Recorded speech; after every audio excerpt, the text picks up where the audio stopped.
Today, we're going to go over how you can use a 1031 exchange to invest in a real estate syndication while still deferring taxes. But it's not as simple as it sounds.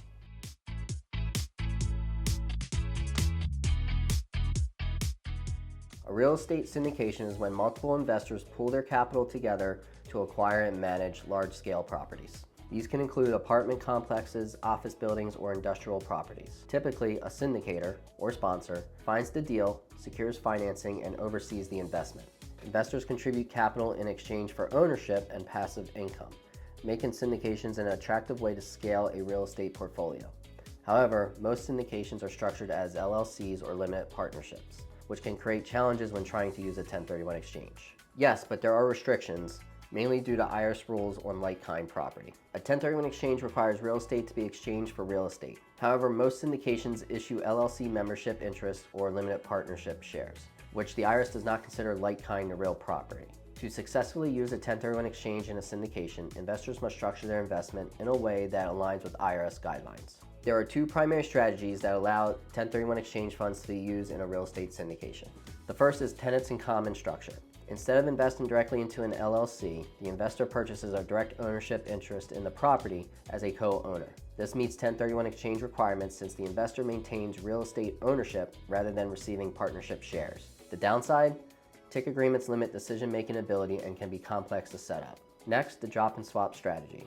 If the syndication sponsor owns the property under an LLC, they may allow investors to take direct ownership before an exchange. This means the LLC can drop the real estate into individual ownership interests before selling, enabling investors to exchange their portion. However, this requires careful tax planning and may not always be an option.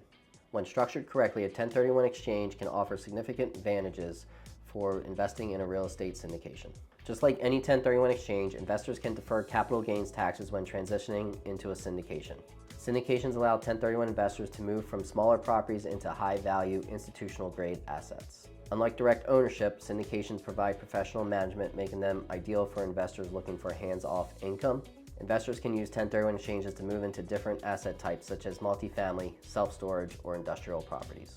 While 1031 exchanges can work with syndications, there are several challenges 1031 investors must be aware of. If a syndication only offers LLC or limited partnership shares, it won't qualify for a 1031 exchange. Tenant in common investors must agree on decisions with co-owners, which can slow down transactions.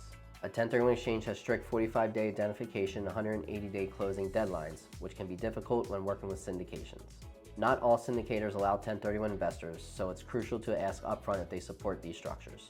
A 1031 exchange can be a great way to transition into a real estate syndication, but proper structuring is critical to comply with IRS rules. If you are considering the strategy, work closely with an experienced tax advisor, attorney, and syndication sponsor to ensure your exchange meets all requirements. A 1031 exchange can be used to invest in a real estate syndication, but only if structured correctly. Because the IRS does not consider LLC membership interest or limited partnership shares as like-kind property, investors must use strategies like tenants in common or the drop and swap method. While this approach allows for tax deferral and access to larger investment opportunities, it also comes with challenges such as a syndication structure restrictions and timing constraints. Consulting with experienced professionals is key to successfully executing this strategy. If you have any further questions on how to use a 1031 exchange for real estate syndication, feel free to give me a call.